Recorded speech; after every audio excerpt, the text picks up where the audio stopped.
In this episode, we apply the principles of space-time engineering which we established earlier in the series, to formulate a periodic table of harmonic solutions. But what are harmonic solutions? In this episode, when we refer to harmonic solutions, we refer to the quantum vacuum harmonic cutoff frequency for fundamental particles. You'll see how harmonic cutoff frequencies can be arranged in accordance with a harmonic ratio, and arranged into a periodic table. In other words, you'll see how it is possible to express all fundamental particles as a harmonic multiple of the proton. So, let's dive into it. The first thing we're going to do is revisit some important work from episode 7. The previous episode was important because we unified the proton, neutron and electron. This becomes the keystone for what's coming up, so we encourage viewers to replay episode 7 if necessary before continuing. Going forward, we'll assume that viewers are familiar with the information contained on this slide. Let's now look at some of the basics associated with the solution algorithm. The solution algorithm was constructed utilizing MathCAD 8 Professional. On screen, you see the basics upon which the solution algorithm is developed. All of the equations shown have been derived in previous episodes, so nothing inherently new appears here. However, we have emphasized some of the key features which are subsequently employed in the primary routine of the solution algorithm. It should be noted that, where and when required, Particle Data Group 2019 data has been utilized. For example, with respect to particle mass energy information. Let's now move on to the primary routine. In this slide, we see a number of important features. Firstly, the predicted photon charge threshold, as was the case with the mass energy threshold, aligns exceptionally well with the Particle Data Group 2022 value. Secondly, we present a logical argument to determine an initialization value for the zero-point field equilibrium radius of the mu and tau particles. We assume that the zero-point field equilibrium radius of the electron denotes the mean lepton family radius, whereby the zero-point field equilibrium radius of the electron is the central value, with the mu and tau particles denoting flanking radii. Thus, we find that the fourth and sixth electron harmonics represent the most suitable initial conditions. Lastly, we further constrain the solution algorithm utilizing the fine structure constant. Let's move on to the computational output. Arriving at the computational output, we see that the zero-point field equilibrium radius for almost all fundamental particles has been derived, in terms of a particle harmonic, known as the harmonic ratio. This is achieved by utilizing the proton as the reference particle. The zero-point field equilibrium radius is a measure of how big the quantum vacuum perceives each of the fundamental particles shown.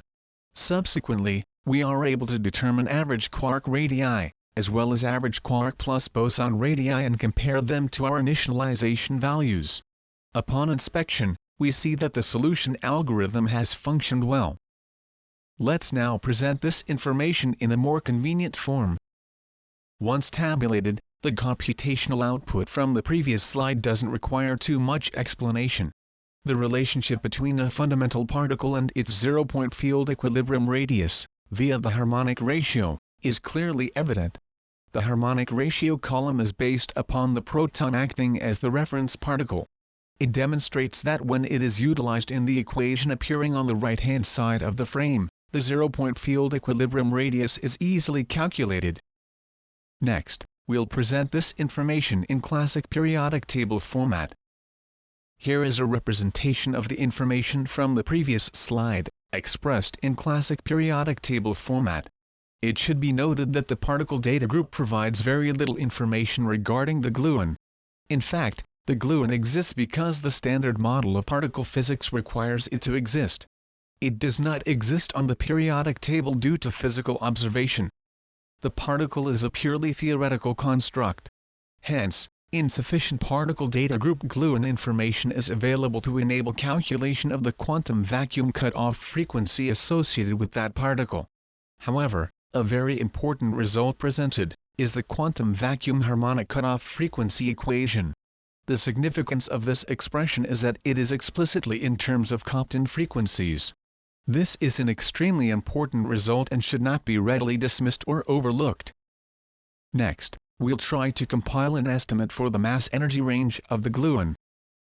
As we have already mentioned, the particle data group does not provide much information with respect to the gluon, and quite frankly, it is a major failing of the standard model of particle physics. Since the gluon is required by the standard model of particle physics, it is remarkable that so little information is available from the source which requires it. However, the electrogravity-magnetic construct is a little more robust in this regard. Despite the significant lack of information, we are able to press forward by introducing some assumptions. Firstly, we shall assume that the likely range of acceptable harmonic ratios is somewhere between unity and 196. A value of unity represents complete quantum vacuum harmonic similarity between the proton and the gluon, whilst a value of 196 represents complete quantum vacuum harmonic similarity between the top quark and the gluon. Of course, an obvious point of interest is a value of 142, which represents complete quantum vacuum harmonic similarity between the Higgs boson and the gluon.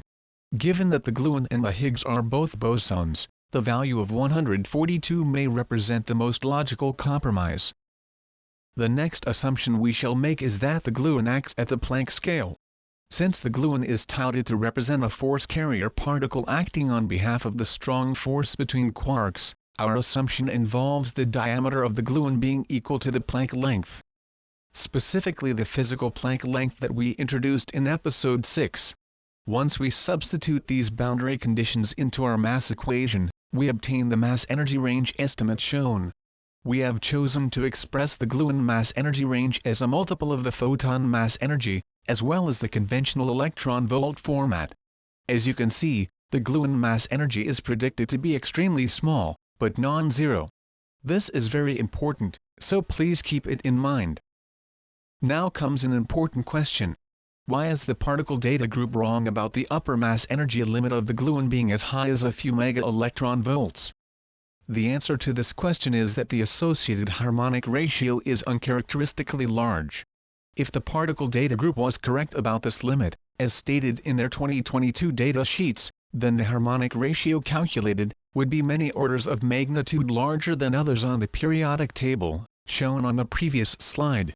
So, just to be clear, the particle data group default value is for the gluon to be theoretically massless, but a value as high as a few mega-electron-volts cannot be excluded. Let's now summarize what we have learned. The message standing above all others in the work we have covered is that the quantum vacuum harmonic cutoff frequency for most fundamental particles is given by the equation shown explicitly in terms of proton and electron Compton frequencies. For viewers wishing to consult literature relevant to this episode, you may do so by accessing the links shown.